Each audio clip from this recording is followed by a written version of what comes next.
ನಮಸ್ಕಾರ ಎಲ್ರಿಗೂ. ನಾನು ನಿಮ್ಮ ಪ್ರೀತಿಯ Bhoomika and welcome to the channel. ಇವತ್ತು ಮಧ್ಯಾಹ್ನದಿಂದ ವ್ಲಾಗ್ ಸ್ಟಾರ್ಟ್ ಮಾಡ್ತಾ ಇದ್ದೀನಿ. ಬೆಳಗ್ಗೆ ತಿಂಡಿಗೆ ದೋಸೆ ಮತ್ತು ಬೆಂಡೆಕಾಯಿ ಗೊಜ್ಜು ಮಾಡಿದ್ದೆ. ಮಧ್ಯಾಹ್ನಕ್ಕೆ ಬೆಂಡೆಕಾಯಿ ಗೊಜ್ಜೆ ಇದೆ.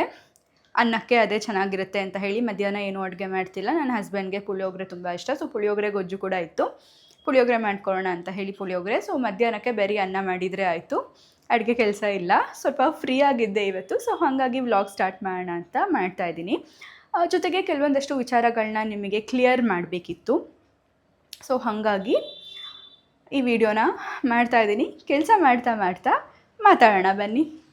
ಸೊ ಈಗ ರೀಸೆಂಟಾಗಿ ನಾನೊಂದು ವಿಡಿಯೋನ ಪೋಸ್ಟ್ ಮಾಡಿದ್ದೆ, I think 2 weeks back.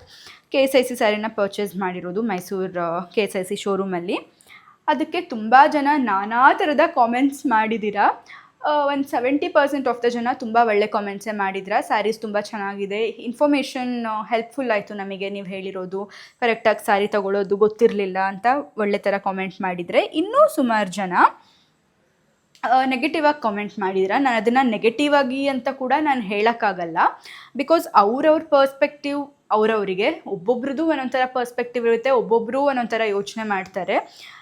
So ಅವ್ರಿಗೇನು ಅನ್ನಿಸ್ತು, ಅವ್ರಿಗೆ ಸರಿ ಅನಿಸಿದ್ದನ್ನು ಕಾಮೆಂಟಲ್ಲಿ ಹೇಳಿದ್ದಾರೆ ಅವರು. ಅದನ್ನು ನಾನು ತಪ್ಪು ಅಂತ ಕೂಡ ಹೇಳ್ತಾ ಇಲ್ಲ, ಬಟ್ ನನ್ನ ಪಾಯಿಂಟ್ ಆಫ್ ವ್ಯೂ ಏನು ಅನ್ನೋದನ್ನು ನಾನು ಎಲ್ಲರಿಗೂ ಕ್ಲಿಯರ್ ಮಾಡಬೇಕಿತ್ತು. ಸೊ ಹಾಗಾಗಿ ಹೇಳ್ತಾ ಇದ್ದೀನಿ.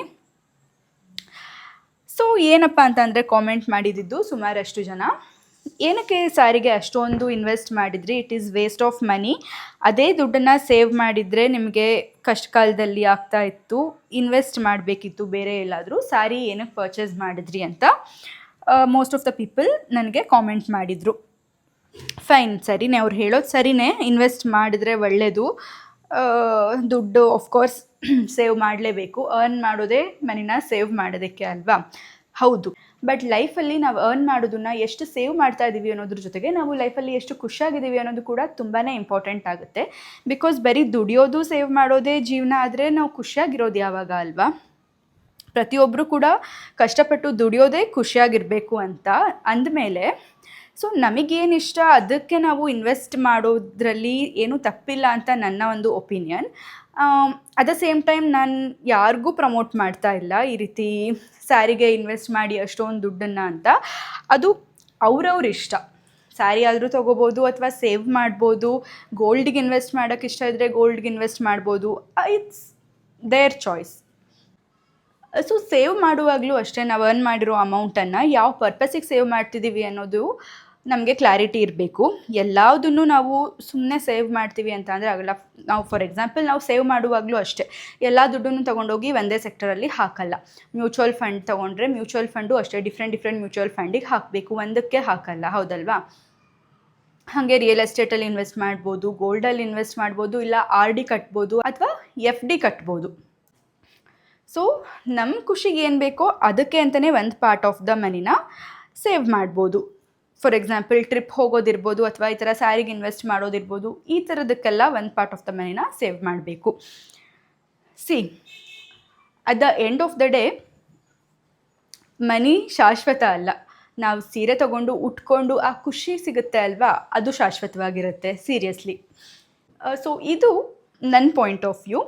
ಇದು ಎಷ್ಟು ಜನಕ್ಕೆ ಸರಿ ಅನಿಸುತ್ತೆ ಅಂತ ನನಗೆ ಗೊತ್ತಿಲ್ಲ, ಬಟ್ ನನಗಿದನ್ನು ಹೇಳಬೇಕಿತ್ತು ನಿಮ್ಮೆಲ್ಲರಿಗೂ, ಸೊ ಶೇರ್ ಮಾಡಿದ್ದೀನಿ. ಸೊ ನಿಮ್ಗಳ ಅಭಿಪ್ರಾಯ ಏನು ಅಂತ ತಿಳಿಸಿ, ಓಕೆನಾ? 1 ಸೆಕೆಂಡ್, ಕುಕ್ಕರ್ ಕೂಗ್ತಾ ಇದೆ, ಆಫ್ ಮಾಡಿ ಬರ್ತೀನಿ. ಆ್ಯಂಡ್ ಈ KSIC ಸ್ಯಾರಿ ಪರ್ಚೇಸ್ ಮಾಡೋದು ವೇಸ್ಟ್ ಆಫ್ ಮನಿ ಅಂತ ಹೇಳೋಕ್ಕಾಗಲ್ಲ, ಬಿಕಾಸ್ ಅದನ್ನು ಇನ್ವೆಸ್ಟ್ಮೆಂಟ್ ಅಂತ ಕೂಡ ನಾವು ಕನ್ಸಿಡರ್ ಮಾಡ್ಬೋದು. ಯಾಕೆ ಅಂತ ಅಂದರೆ ಈ ಸ್ಯಾರಿಗೆ ರೀಸೇಲ್ ವ್ಯಾಲ್ಯೂ ಕೂಡ ಇದೆ. ಸುಮಾರು ಜನಕ್ಕೆ ಗೊತ್ತಿದೆ ಅಂತ ಅನ್ಕೋತೀನಿ. ಈ ಸ್ಯಾರಿನಲ್ಲಿ ಪ್ಯೂರ್ ಗೋಲ್ಡ್ ಜರಿ ಮತ್ತು ಸಿಲ್ವರ್ ಜರಿನ ಯೂಸ್ ಮಾಡಿರ್ತಾರೆ. ಸೊ ಹಾಗಾಗಿ ಅದನ್ನು ನಾವು ರೀಸೇಲ್ ಮಾಡಿದ್ರೆ ನಮಗೆ ಒಳ್ಳೆ ವ್ಯಾಲ್ಯೂಗೇ ಅವರು ವಾಪಸ್ ತಗೊಂಡು ನಮಗೆ ದುಡ್ಡು ಕೊಡ್ತಾರೆ. ಸೊ KSIC ಸ್ಯಾರಿ ಪರ್ಚೇಸ್ ಮಾಡೋದು ವೇಸ್ಟ್ ಆಫ್ ಮನಿ ಅಲ್ಲ. ಸೊ ಇವಾಗ ಬಟ್ಟೆ ಹರಿವಿದ್ದಾಯಿತು, ಈ ಸ್ಟ್ಯಾಂಡ್ನ ಆಚೆ ಇಟ್ಟು ಬರಬೇಕು. ಸೊ ನನ್ನ ಲಾಸ್ಟ್ ವೀಡಿಯೋಗೆ ಒನ್ ಆಫ್ ಮೈ ಸಬ್ಸ್ಕ್ರೈಬರ್ಸ್ ನನಗೆ ಕಾಮೆಂಟ್ ಮಾಡಿದರು, ನಿಮ್ಮ ವಾಚ್ ಕಲೆಕ್ಷನ್ ತೋರಿಸಿ ಅಂತ. ಆ್ಯಕ್ಚುಲಿ ತೋರಿಸ್ಕೊಳ್ಳೋ ಅಷ್ಟೆಲ್ಲ ವಾಚ್ ಕಲೆಕ್ಷನ್ ನನ್ನ ಹತ್ರ ಇಲ್ಲ. I am not fond of it. ಸುಮ್ಮನೆ ಒಂದೊಂದು ಒಕೇಶನಿಗೆ ಒಂದು ಅಂತ ಇಟ್ಕೊಂಡಿದ್ದೀನಿ. ಅದ್ರ ಬದಲು ಡ್ರೆಸ್ ಮ್ಯಾಚಿಂಗ್ ಎಲ್ಲ ಒಂದೊಂದು ಅಂತ ಎಲ್ಲ ಏನು ವಾಚ್ ಕಲೆಕ್ಟ್ ಮಾಡಿಲ್ಲ ನಾನು. ಒಂದು 2-3 ವಾಚಸ್ ಇದೆ ಅಷ್ಟೇ ನನ್ನ ಹತ್ರ. ಸೊ ಅದನ್ನೇ ತೋರಿಸ್ತೀನಿ. ಸೊ ಎಸ್, ಸೊ ಈ ಬಾಕ್ಸಲ್ಲಿ ನಾನು ವಾಚ್ ಎಲ್ಲದನ್ನು ಸ್ಟೋರ್ ಮಾಡಿ ಇಟ್ಟಿರ್ತೀನಿ. ಇದರಲ್ಲಿ ಆ್ಯಕ್ಚುಲಿ ನನಗಿಂತ ನನ್ನ ಹಸ್ಬೆಂಡ್ ವಾಚೇ ಜಾಸ್ತಿ ಇರೋದು, ಅಲ್ಲೊಂದು ಇಲ್ಲೊಂದು ನಂದಿದೆ ಅಷ್ಟೇ. ಸೊ ಈ ಬಾಕ್ಸ್ನ ನಾನು ಅಮೆಝಾನಲ್ಲಿ ಪರ್ಚೇಸ್ ಮಾಡಿದ್ದು. ಲಿಂಕ್ ಬೇಕು ಅಂತ ಅಂದರೆ ಡಿಸ್ಕ್ರಿಪ್ಷನಲ್ಲಿರುತ್ತೆ, ಚೆಕ್ ಮಾಡಿ. ಸೊ ನನ್ನ ಹತ್ರ ಇರೋ ವಾಚ್ ಇದರಲ್ಲಿ ಯಾವುದು, ಎಸ್ ಇದೊಂದು ಫಾಝಿಲ್ ವಾಚು. ಈ ವಾಚ್ ಆ್ಯಕ್ಚುಲಿ ನಾನು ತುಂಬ ಇಷ್ಟಪಟ್ಟು ತೊಗೊಂಡಿದ್ದು. ಇದನ್ನು ತೊಗೋಬೇಕು ಅಂತ ನಂಗೆ ತುಂಬ ಆಸೆ ಆಗಿತ್ತು. ಇದನ್ನು ನಾನು ವರ್ಕ್ ಮಾಡುವಾಗ ತೊಗೊಂಡಿದ್ದಂತಹ ಫಸ್ಟ್ ವಾಚ್ ಇದು, ಓಕೆನಾ. ಇದಕ್ಕೆ ನಾನು ಅವಾಗ ಪೇ ಮಾಡಿದ್ದು ಆನ್ಲೈನಲ್ಲೇ ತೊಗೊಂಡಿದ್ದು. ಇದು 2 ಇಯರ್ಸ್ ಆಯಿತು ಇದನ್ನು ಪರ್ಚೇಸ್ ಮಾಡಿ. ನಾನು ವರ್ಕ್ ಮಾಡುವಾಗ ನನ್ನ ಸ್ಯಾಲ್ರಿನಲ್ಲಿ ತೊಗೊಂಡಿದ್ದಂತಹ ಫಸ್ಟ್ ವಾಚ್ ಇದು. ಐ ಪೇಯ್ಡ್ 7,000 ಸಮಥಿಂಗ್ ಅವಾಗ. ತುಂಬ ಚೆನ್ನಾಗಿದೆ, ಒಂಚೂರು ಹಾಳಾಗಿಲ್ಲ ಆವಾಗಿಂದ. ಶೆಲ್ ಕೂಡ ಚೆನ್ನಾಗಿ ವರ್ಕ್ ಆಗ್ತಾಯಿದೆ. ತುಂಬ ಇಷ್ಟ ಆಯಿತು ನನಗೆ ಈ ವಾಚ್. ಆ್ಯಕ್ಚುಲಿ ನನಗೆ ರೋಸ್ ಗೋಲ್ಡ್ ವಾಚ್ ಅಂದರೆ ತುಂಬ ಇಷ್ಟ. ಆ್ಯಂಡ್ ಚೈನ್ ವಾಚಸ್ ನಂಗೆ ತುಂಬ ಇಷ್ಟ. ಬೆಲ್ಟ್ ಇರೋ ವಾಚ್ ನಂಗೆ ಇಷ್ಟ ಆಗಲ್ಲ. ಸೊ ಇದನ್ನು ತೊಗೊಂಡಿದ್ದೆ ನಾನು. ಆವಾಗಿಂದ ಇವತ್ತಿನ ತನಕನೂ ಈ ವಾಚ ನನಗೆ ತುಂಬ ಇಷ್ಟ. ಸೊ ನೆಕ್ಸ್ಟ್ ಒಂದು ಬಂದು ಟೈಟನ್ ರಾಗ ವಾಚ್ ಬಂದಿದೆ ನನ್ನ ಹತ್ರ. ಅದನ್ನು ಎಂಗೇಜ್ಮೆಂಟಲ್ಲಿ ನನ್ನ ಹಸ್ಬೆಂಡ್ ಗಿಫ್ಟ್ ಮಾಡಿದ್ದು ನನಗೆ. ಇದು ಸೆಕೆಂಡ್ ದಿಸ್ ಒನ್ ತುಂಬ ಫ್ಯಾನ್ಸಿಯಾಗಿದೆ ಈ ವಾಚು. ಯಾವುದಾದ್ರೂ ಒಕೇಶನ್ಗೆಲ್ಲ ತುಂಬ ಚೆನ್ನಾಗಿ ಸೂಟ್ ಆಗುತ್ತೆ, ಫಂಕ್ಷನ್ಗೆ ಅಥವಾ ಯಾವುದಾದ್ರೂ ನೈಟ್ ರಿಸೆಪ್ಷನ್ಗೆ ಹೋಗ್ತಾ ಇದ್ದೀರಾ ಅಂತ ಅಂದರೆ ಈ ವಾಚ್ ತುಂಬ ಚೆನ್ನಾಗಿ ಕಾಣುತ್ತೆ. ಇದರಲ್ಲಿ ಯೂಸ್ ಮಾಡಿರೋ ಸ್ಟೋನ್ಸ್ ಬಂದು ಸ್ವರೋಸ್ಕಿ ಕ್ರಿಸ್ಟಲ್ಸ್, ತುಂಬಾ ಕಾಸ್ಟ್ಲಿ ಅದು. ಆ್ಯಂಡ್ ತುಂಬ ಶೈನಿಂಗ್ ಕೂಡ ಇರುತ್ತೆ. ಇದಕ್ಕೆ ಎಷ್ಟು ಪೇ ಮಾಡಿದರು ಅಂತ ನನಗೆ ಸರಿಯಾಗಿ ಗೊತ್ತಿಲ್ಲ. ಚೆಕ್ ಮಾಡಿಬಿಟ್ಟು ಸ್ಕ್ರೀನ್ ಮೇಲೆ ಹಾಕಿರ್ತೀನಿ ಪ್ರೈಸ್, ಓಕೆನಾ. ತುಂಬ ಚೆನ್ನಾಗಿದೆ ಈ ವಾಚ್ ಅಂತೂ. ಸೊ ನೆಕ್ಸ್ಟ್ ಒನ್ ಬಂದು ಕ್ಯಾಸಿಯೋದು. ಅದು ಕೂಡ ರೋಸ್ ಗೋಲ್ಡ್ ಕಲರೇ. ಇದು ಆ್ಯಕ್ಚುಲಿ ನಮ್ಮ ಮದುವೆಯಲ್ಲಿ ಕೇಶವ್ ಅವರ ಬಾಸ್ ಗಿಫ್ಟ್ ಮಾಡಿದ್ದು ಕಪಲ್ ವಾಚಸ್ಸು. ಅವನಿಗೆ ಬ್ಲ್ಯಾಕ್ ಕಲರು, ನಂದು ಈ ಕಲರ್ ರೋಸ್ ಗೋಲ್ಡ್ ಕಲರ್. ಅದು ಟ್ರಿಪ್ ಹೋಗುವಾಗ ಅಥವಾ ಜೀನ್ಸ್ ಪ್ಯಾಂಟ್ ವೇರ್ ಮಾಡಿದಾಗ ಯೂಶ್ವಲ್ ಆಗಿ ಈ ಒಂದು ವಾಚ್ ಹಾಕೋತೀನಿ, ಸೂಟ್ ಆಗುತ್ತೆ ಅಂತ ಹೇಳಿ. ಎಸ್, ಇಷ್ಟೇ. ಇದು 3 ವಾಚ್ ನನ್ನ ಹತ್ರ ಇರೋದು. ಇದಕ್ಕೂ ಮುಂಚೆ ಒಂದು ಟೈಟನ್ದು ಸಿಲ್ವರ್ ಕಲರ್ ಬೆಲ್ಟ್ ಇರೋದು ಬಂದಿತ್ತು, ಸಿಲ್ವರ್ ಕಲರ್ ಚೈನ್ ಇರೋದು. ಅದು ಆ್ಯಕ್ಚುಲಿ ನಾನು ಕಾಲೇಜ್ಗೆ ಹೋಗುವಾಗ ಯೂಸ್ ಮಾಡ್ತಾ ಇದ್ದೆ. ಇವಾಗ ಯೂಸ್ ಮಾಡ್ತಿಲ್ಲ, ಬಿಕಾಸ್ ಅದು ಶೆಲ್ ಹಾಳಾಗಿಬಿಟ್ಟಿದೆ. ಒಂದ್ಸತಿ ಶೆಲ್ ಹಾಕ್ಸಿದ್ದೆ, ಬಟ್ ಸ್ಟಿಲ್ ಅದೂ ವರ್ಕ್ ಆಗ್ತಿಲ್ಲ. ಆ್ಯಂಡ್ ಎಲ್ಲೋ ಮಿಸ್ಪ್ಲೇಸ್ ಆಗಿಬಿಟ್ಟಿದೆ ಅದು ಅಷ್ಟೇ. ತುಂಬಾ ಚೆನ್ನಾಗಿತ್ತು, ಟ್ರಯಾಂಗಲ್ ಶೇಪ್ ಡಯಲ್ ಇತ್ತು. ಅದಕ್ಕೆ ತುಂಬ ಇಷ್ಟ ಆಯಿತು ಆವಾಗ. ಅದನ್ನು ಒಂದು 4-5 ಇಯರ್ಸ್ ಯೂಸ್ ಮಾಡಿದ್ದೀನಿ ನಾನು. ಅದು ಬಿಟ್ಟರೆ ಅದಾದಮೇಲೆ ಈ ಫಾಝಿಲ್ ವಾಚ್ನ ಯೂಸ್ ಮಾಡ್ತಾ ಇರೋದು. ಇದನ್ನು ಅಷ್ಟೇ ಆಲ್ರೆಡಿ ಹೇಳ್ದಂಗೆ 2 to 3 ಇಯರ್ಸ್ ಆಯಿತು ಪರ್ಚೇಸ್ ಮಾಡಿ. ಆವಾಗಿಂದ ಎಲ್ಲ ಇವೆಂಟಿಗೂ ನಾನು ಯೂಸ್ ಮಾಡೋದು ಫಾಝಿಲ್ ವಾಚನ್ನೇ. ಚೆನ್ನಾಗಿ ಬಾಳಿಕೆ ಬಂದಿದೆ. ಇಷ್ಟೇ ನನ್ನ ವಾಚ್ ಕಲೆಕ್ಷನ್. ಸೊ ಇವಾಗ ಬೆಳಿಗ್ಗೆ ಮಾರ್ಕೆಟಿಂದ ತರಕಾರಿ ತೊಗೊಂಡು ಬಂದ್ವಿ. ತೊಗರಿಕಾಯಿ ತುಂಬ ಚೆನ್ನಾಗಿ ಕಾಣಿಸ್ತಾ ಇತ್ತು ಅಂತ ತೊಗೊಂಡ್ಬಂದೆ. ಯೂಶ್ವಲಾಗಿ ತರಲ್ಲ ನಾನು, ಅವರೆಕಾಯಿ ಜಾಸ್ತಿ ಯೂಸ್ ಮಾಡ್ತೀನಿ, ಬಟ್ ತೊಗರಿಕಾಯಿ ಯೂಸ್ ಮಾಡಲ್ಲ ಜಾಸ್ತಿ. ಬಟ್ ಚೆನ್ನಾಗಿತ್ತು ಅಂತ ಹೇಳಿ ಇವತ್ತು ತೊಗೊಂಬಂದಿದ್ದೀನಿ. ಸೊ ಅದನ್ನು ಬಿಡಿಸೋದು ಒಂದು ಎಕ್ಸ್ಟ್ರಾ ಕೆಲಸ ಇವತ್ತು ನನಗೆ. ಸೊ ಬನ್ನಿ ಬಿಡಿಸ್ತಾ ಮಾತಾಡೋಣ. ಇನ್ನೊಂದು ವಿಷಯನ ನಿಮ್ಮ ಜೊತೆಗೆ ಶೇರ್ ಮಾಡ್ಕೋಬೇಕು ನಾನು. ಏನು ಅಂತ ತೊಗರಿಕಾಯಿ ಬಿಡಿಸ್ತಾ ಮಾತಾಡೋಣ ಬನ್ನಿ. ಸೊ ನಿಮ್ಮ ಹತ್ರ ಒಂದು ಎಕ್ಸ್ಪೀರಿಯನ್ಸ್ನ ಶೇರ್ ಮಾಡಬೇಕು ಅಂತ ಹೇಳಿದೆ ನಾನು. ಏನಪ್ಪ ಅಂತ ಅಂದರೆ, ಇದೊಂದು ಅವೇರ್ನೆಸ್ ಕ್ರಿಯೇಟ್ ಮಾಡೋದಕ್ಕೆ ನಾನು ಹೇಳ್ತಾ ಇದ್ದೀನಿ, ಬಿಕಾಸ್ ನಮಗೆ ಎಕ್ಸ್ಪೀರಿಯನ್ಸ್ ಆಗಿತ್ತು ಇದು. ಸೊ ನೀವು ಯಾರು ಈ ಥರ ಮಾತುಗಳನ್ನು ಕೇಳಿ ಮೋಸ ಹೋಗಬೇಡಿ. ಸೊ ಏನು ಎಕ್ಸ್ಪೀರಿಯನ್ಸ್ ಅಂತ ಹೇಳ್ತೀನಿ. ಎಸ್ಪೆಷಲಿ ಹೆಣ್ಮಕ್ಳನ್ನ ಈ ವಿಷಯದಲ್ಲಿ ಜಾಸ್ತಿ ಯಾಮಾರಿಸ್ತಾರೆ. ಸೊ ಕೇರ್ಫುಲ್ಲಾಗಿರಿ ಆಲ್ ಲೇಡೀಸ್. ಏನಪ್ಪ ಅಂತ ಅಂದರೆ, ಇವಾಗ ನಾವು ಮೈಸೂರಲ್ಲಿ KSIC ಸ್ಯಾರಿನ ಪರ್ಚೇಸ್ ಮಾಡಿದ್ವಲ್ಲ, ಅದಕ್ಕೂ ಮುಂಚೆ ಬೆಂಗಳೂರಲ್ಲಿ ಸ್ಯಾರಿ ಪರ್ಚೇಸ್ ಮಾಡಬೇಕು ಅಂತ ಹೇಳಿ M G road KSIC showroom ಇದೆ ಅಲ್ವಾ. ಸೊ ಅಲ್ಲಿ KSIC ಸ್ಯಾರಿನ ಪರ್ಚೇಸ್ ಮಾಡಬೇಕು ಅಂತ ಹೇಳಿ ನಾನು ನಮ್ಮ ಅತ್ತೆ ಇಬ್ಬರು ಹೋಗಿದ್ವಿ. ಬೆಳಗ್ಗೆ ಬೇಗನೆ ಹೋಗಿದ್ವಿ. ಆವಾಗ ನಮಗೆ ಗೊತ್ತಿರಲಿಲ್ಲ ಹೋದಾಗ ದಟ್ ಸ್ಯಾಟರ್ಡೆ ಒಂದೇ ದಿನ ಸ್ಟಾಕ್ ಬರೋದು, ಅವತ್ತೇ ಹೋಗಬೇಕು ಅನ್ನೋ ವಿಷಯ ಗೊತ್ತಿರಲಿಲ್ಲ. ಬಟ್ ಬೆಳಗ್ಗೆ ಬೇಗ ಹೋಗಬೇಕು ಅನ್ನೋದು ಗೊತ್ತಿತ್ತು. ಸೊ ಹಾಗಾಗಿ ಬೆಳಗ್ಗೆ ಬೇಗನೆ ಹೋಗಿದ್ವಿ. ಆಫ್ಕೋರ್ಸ್ ಅಷ್ಟು ಬೇಗ ಹೋದರೆ ಅಲ್ಲಿ ಜನ ಯಾರೂ ಇರಲ್ಲ, ತುಂಬ ಕಡಿಮೆ ಜನ ಇರ್ತಾರೆ. ನಾವು ಗೊತ್ತಿತ್ತು ಅಂದರೆ ಸೊ ನಾವು ಅಲ್ಲಿ ಜನ ಇರ್ತಾರೆ ತುಂಬ, ಕ್ಯೂ ಅಲ್ಲಿ ನಿಲ್ಲಬೇಕಾಗ್ಬೋದು ಅಂತ ಹೇಳಿ ಬೇಗ ಹೋದ್ವಿ. ಬೆಳಿಗ್ಗೆ ಎಷ್ಟು 7:30 ಅಲ್ಲೇ ಇರೋ ಥರ ಹೋದ್ವಿ. ಆವಾಗಂತೂ ಫುಲ್ಲು ಖಾಲಿ ಇತ್ತು. ನಾವು ಹೋದಾಗ ಯಾರೂ ಜನ ಇರಲಿಲ್ಲ, ಬಿಕಾಸ್ ನಾವು ಹೋಗಿದ್ದು ಥರ್ಸ್ಡೇ ಆಗಿತ್ತು. ಥರ್ಸ್ಡೇ ಅಲ್ಲಿ ಸ್ಟಾಕ್ ಬರಲ್ಲ, ಸೊ ಯಾರೂ ಜನ ಕೂಡ ಇರಲಿಲ್ಲ, ನಾವಿಬ್ಬರೇ ಇದ್ದಿದ್ದು.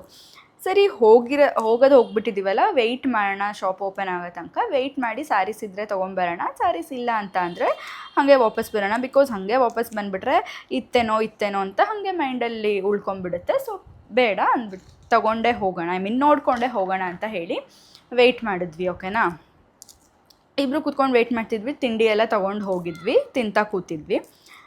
ಯಾರೋ ಒಬ್ಬರು ಆಟೋ ಡ್ರೈವರ್ ಬಂದುಬಿಟ್ಟು ಸುಮ್ಮನೆ ರ್ಯಾಂಡಮಾಗಿ ಮಾತಾಡ್ಸೋಕ್ಕೆ ಸ್ಟಾರ್ಟ್ ಮಾಡಿದ್ರು. ಏನಕ್ಕೆ ವೆಯ್ಟ್ ಮಾಡ್ತಿದ್ದೀರಾ, ಸೀರೆ ಅಂಗಡಿಗೆ ವೆಯ್ಟ್ ಮಾಡ್ತಿದ್ದೀರಾ, ಸ್ಯಾಟರ್ಡೇ ಮಾತ್ರ ಸ್ಟಾಕ್ ಬರೋದು, ಬೇರೆ ದಿನ ಎಲ್ಲ ಸ್ಟಾಕ್ ಬರಲ್ಲ ಅಂತ ಎಲ್ಲ ಸ್ಟೋರೀಸ್ ಹೇಳ್ತಾ ನಿಂತ್ಕೊಂಡ್ರು. ನಾವು ಸ್ಟಾರ್ಟಿಂಗಲ್ಲಿ ಸುಮ್ಮನೆ ಏನೋ ಹಾಗೆ ಮಾತಾಡಿಸ್ತಿದ್ದಾರೆ ಅಂತ ಹೇಳಿಬಿಟ್ಟು ರೆಸ್ಪಾಂಡ್ ಮಾಡಿದ್ವಿ. ಬಟ್ ಆಮೇಲೆ ಅವರು ತಿಂಡಿ ಬೇಕಾ ನೀರು ಬೇಕಾ ಅಂತ ಎಲ್ಲ ಕೇಳಿದ್ರು. ನಮಗೆ ಲೈಕ್ ಇಲ್ಲ ಬೇಡ, ನಮ್ಮ ಹತ್ರನೇ ಇದೆ, ಏನು ಬೇಡ ಅಂತ ಹೇಳಿದ್ವಿ. ಅದಕ್ಕೆ ಇಲ್ಲ ಪರವಾಗಿಲ್ಲ ತಗೊಳ್ಳಿ ಮೇಡಮ್, ನೀರು ಕೊಡೋದ್ರಿಂದ ಏನದರಲ್ಲಿ ಹೆಲ್ಪ್ ಮಾಡಬೇಕು ಹಾಗೆ ಹಿಂಗೆ ಅಂತ ಒಂಥರ ವಿಯರ್ಡಾಗಿ ಮಾತಾಡಿದ್ರು. ಒಂಥರ ಡೌಟ್ ಬಂತು, ಬಟ್ ಸ್ಟಿಲ್ ತೋರಿಸ್ಕೊಳ್ಳಿಲ್ಲ, ಹಾಗೆ ಅವಾಯ್ಡ್ ಮಾಡಿದ್ವಿ. ನಾವು ಆ ಕಡೆ ಎದ್ದು ಹೋದ್ವಿ ಬೇರೆ ಕಡೆಗೆ. ಅವರು ವಾಪಸ್ ಹೋದರು. ಅದಾದಮೇಲೆ ಒಂದು ಸ್ವಲ್ಪ ಹೊತ್ತು ಬಿಟ್ಬಿಟ್ಟು 1 hour ಬಿಟ್ಬಿಟ್ಟು ಅಲ್ಲೆಲ್ಲೆಲ್ಲೋ ಹೋಗಿ ಹೋಟೆಲ್ಗೆ ಹೋಗಿ ಕಾಫಿ ಕುಡ್ಕೊಂಡು ಬಂದ್ವಿ. ಓಪನ್ ಆಗ್ಬೋದು ಇನ್ನೇನು ಸ್ವಲ್ಪ ಹೊತ್ತಿಗೆ, ಏನೋ ಅಷ್ಟು ಅಂದರೆ ಒಂದು 9:45 ಅಷ್ಟರಲ್ಲಾಗಿತ್ತು. ಇನ್ನೊಂದು ಸ್ವಲ್ಪ ಹೊತ್ತಿಗೆ ಓಪನ್ ಮಾಡ್ತಾರಲ್ಲ ಅಂತ ಶಾಪ್ ಹತ್ರ ಬಂದು ನಿಂತಿದ್ವಿ. ಮತ್ತೆ ವಾಪಸ್ ಬಂದರು. ಸೊ ನಮಗೆ ಡೌಟ್ ಬಂತು. ಸೊ ನಾವು ಮತ್ತೆ ಆ ಕಡೆಗೆ ಹೋದ್ವಿ. ಬೇಡ, ಓಪನ್ ಆದಮೇಲೆ ಬರೋಣ ಅಂತ ಹೇಳಿ ಡಿಸೈಡ್ ಮಾಡಿ ಹೋದ್ವಿ. ಅವರು ವಾಪಸ್ ಹೋದರು. ಶಾಪ್ ಓಪನ್ ಆದಮೇಲೆ ಶಾಪ್ ಒಳಗೆ ಹೋಗಿ ಎಲ್ಲ ನೋಡ್ಕೊಂಬಂದ್ವಿ. ಸೀರೆ ಒಂದೂ ಇರಲಿಲ್ಲ. ಸರಿ ಅಂತ ವಾಪಸ್ ಹೋಗೋಣ ಅಂತ ಹೊರಟ್ವಿ. Again he came back. Seriously ನಮಗೆ ಅದನ್ನು ನೋಡಿ ಒಂಥರ ಫುಲ್ ಕನ್ಫರ್ಮ್ ಆಯಿತು, ಓಕೆ ಸಮಥಿಂಗ್ ಈಸ್ ಫಿಶಿ ಅಂತ ಅನಿಸ್ತು. ಅವ್ರು ಹೇಳಿದ್ರು, ಬನ್ನಿ ಇಲ್ಲೇ ಒಂದು KSIC ಶೋರೂಮ್ ಇದೆ, ಅಂದರೆ ಗೌರ್ಮೆಂಟ್ದಲ್ಲ, private showroom. KSIC pure saree ಸಿಗುತ್ತೆ, ದಟ್ಟು 50% ಡಿಸ್ಕೌಂಟಿಗೆ ನಿಮಗೆ ಒಳ್ಳೊಳ್ಳೆ ಸ್ಯಾರಿ ಸಿಗುತ್ತೆ, ಒಳ್ಳೊಳ್ಳೆ ಡಿಸೈನ್ಸ್ ಇರುತ್ತೆ. ಬನ್ನಿ ಕರ್ಕೊಂಡು ಹೋಗ್ತೀನಿ, ಜಸ್ಟ್ 30 ರೂಪೀಸ್ ಕೊಡಿ ಅಂತ ಅಂದರು. ಅಲ್ಲ ಗುರು, ಯಾವ ಕಾಲದಲ್ಲಿದ್ದಾರೆ ಇವರು ಅಂತ. ಬೆಂಗಳೂರಲ್ಲಿ ಪಕ್ಕದ ರೋಡಿಗೆ ಹೋಗೋಕ್ಕೂ ಮಿನಿಮಮ್ ಚಾರ್ಜ್ ತೊಗೋತಾರೆ. ಅಂಥದ್ರಲ್ಲಿ KSIC ಶೋರೂಮಿಂದ ಆ ಶಾಪಿಗೆ ಕರ್ಕೊಂಡು ಹೋಗೋದಕ್ಕೆ ಜಸ್ಟ್ 30 ರೂಪೀಸ್ ಕೊಡಿ ಅಂತ ಕೇಳಿದ್ರಲ್ಲ. ನಮ್ಗೆ ಅವಾಗ ಫುಲ್ ಕನ್ಫರ್ಮ್ ಆಗೋಯಿತು, ಇವರೇನೋ ಟೋಪಿ ಹಾಕೋಕ್ಕೆ ಹೇಳ್ತಿದ್ದಾರೆ ಅಂತ ಹೇಳಿಬಿಟ್ಟು. ನಾವು ಇಲ್ಲ ಬೇಡ ಅಂತ ಹೇಳಿದ್ವಿ. ಬಟ್ ಅವ್ರು ನಮ್ಮನ್ನು ಬಿಡೋಕ್ಕೆ ರೆಡಿ ಇರಲಿಲ್ಲ. ಬನ್ನಿ ಮೇಡಮ್ ಕರ್ಕೊಂಡು ಹೋಗ್ತೀನಿ, ಬನ್ನಿ ಅಂತ ಸಿಕ್ಕಾಪಟ್ಟೆ ಫೋರ್ಸ್ ಮಾಡಿದ್ರು. ಏನಕ್ಕೆ ಅಂತ ಅಂದರೆ ಹೆಂಗಸರು ಇಬ್ಬರೇ ಇದ್ವಿ, ಚಿನ್ನ ಎಲ್ಲ ಹಾಕ್ಕೊಂಡಿದ್ವಿ, ಅದನ್ನೆಲ್ಲ ನೋಡಿಕೊಂಡ್ರು. ಜೊತೆಗೆ KSIC ಸ್ಯಾರಿ ತೊಗೊಳಕ್ಕೆ ಬಂದಿದ್ದೀವಿ ಅಂತ ಅಂದರೆ ಚೆನ್ನಾಗಿ ದುಡ್ಡಿಟ್ಕೊಂಡು ಬಂದಿರ್ತಾರೆ ಅಂತ ಹೇಳಿ ಅವ್ರು ಒಂದು ಸ್ಕೆಚ್ ಹಾಕ್ಕೊಂಡು ಏನಾದರೂ ಇವರಿಗೆ ಟೋಪಿ ಹಾಕ್ಬೋದು ಅಂತ ಹೇಳಿ ಪ್ಲ್ಯಾನ್ ಮಾಡಿಕೊಂಡು ಈ ಥರ ಒಂದು ಪ್ಲಾಟ್ ಮಾಡಿದರು. ಬಟ್ ನೀವು ಕೂಡ ಕೇರ್ಫುಲ್ ಆಗಿರಿ. ನಾವು ಗೊತ್ತಾಯಿತು ನಮಗೆ, ಅವ್ರು ಅಷ್ಟೆಲ್ಲ ಹೇಳಿದ ತಕ್ಷಣ ನಮಗೆ ಗೊತ್ತಾಗೋಯಿತು. ಸೊ ನಾವು ಏನು ರೆಸ್ಪಾಂಡ್ ಮಾಡಲಿಲ್ಲ. ಇಲ್ಲ ನಾವು ಬರಲ್ಲ, ನಾವು ಹೋಗ್ತೀವಿ ಅಂತ ಹೇಳಿ ನಾವು ಬೇರೆ ಆಟೋ ಬುಕ್ ಮಾಡ್ಕೊಂಡು ಹೊರಟ್ಬಿಟ್ವಿ. ಸೊ ಆಟೋದಲ್ಲಿ ನೀವು ಯಾರಾದರೂ ಬೆಂಗಳೂರಲ್ಲಿ ಓಡಾಡೋರು ಓಲಾ, ಊಬರ್ ಅಥವಾ ಯಾವುದಾದ್ರೂ ವೆಬ್ಸೈಟ್ ಇರುತ್ತಲ್ಲ, ಅದರಿಂದ ನೀವು ಬುಕ್ ಮಾಡಿಕೊಂಡು ಓಡಾಡೋದು ತುಂಬಾ ಬೆಸ್ಟ್ ಅಂತ ಹೇಳ್ತೀನಿ. ಒಂಥರ ಸೇಫೆಸ್ಟ್ ವೇ ಅದು. ಬಿಕಾಸ್ ನಾರ್ಮಲಾಗಿ ಸುಮ್ಮನೆ ರ್ಯಾಂಡಮಾಗಿ ಹೋಗೋದಕ್ಕೆ ತುಂಬಾ ಭಯ ಆಗುತ್ತೆ, ಈ ಥರದವ್ರು ಇರ್ತಾರೆ. ಸೊ ನೀವು ಅಷ್ಟೇ ಎಲ್ಲಾದರೂ ಸೀರೆ ಅಂಗಡಿಗೆ ಹೋದಾಗ ಅಥವಾ ಚಿನ್ನ ತೊಗೊಳಕ್ಕೆ ಅಂತ ಚಿನ್ನದ ಅಂಗಡಿಗೆ ಹೋದಾಗ ಈ ಥರ ಎಲ್ಲ ಆಗೋ ಚಾನ್ಸಸ್ ಇರುತ್ತೆ. ಸೊ ತುಂಬಾ ಕೇರ್ಫುಲ್ಲಾಗಿರಿ, ಓಕೆನಾ. ಸೊ ಸರಿ, ಮತ್ತೆ ನಾಳೆ ಇನ್ನೊಂದು ವೀಡಿಯೋದಲ್ಲಿ ಸಿಗ್ತೀನಿ ನಿಮಗೆ. ಈ ವಿಡಿಯೋ ನಿಮಗೆ ಇಷ್ಟ ಆಗಿದ್ದರೆ ಒಂದು ಲೈಕ್ ಮಾಡಿ. ಹಾಗೆ ನನ್ನ ಚಾನಲ್ನ ಇನ್ನೂ ನೀವೆಲ್ಲ ಸಬ್ಸ್ಕ್ರೈಬ್ ಮಾಡದೆ ನೋಡ್ತಾ ಇದ್ದರೆ ಸಬ್ಸ್ಕ್ರೈಬ್ ಮಾಡಿ, ಇದೇ ಥರ ಇನ್ನೂ ಹೆಚ್ಚು ಕಂಟೆಂಟ್ಸ್ಗಾಗಿ. ಸೊ ಖುಷಿಯಾಗಿರಿ, ನಗ್ನಗ್ತಾ ಇರಿ ಅಂತ ಹೇಳ್ತಾ ಇವತ್ತಿನ ಈ ವ್ಲಾಗ್ನ ಎಂಡ್ ಮಾಡ್ತಾ ಇದ್ದೀನಿ. ನಿಮ್ಮ ಈ ಕನ್ನಡತಿಯನ್ನು ಸದಾ ಪ್ರೋತ್ಸಾಹಿಸಿ. See you tomorrow, bye.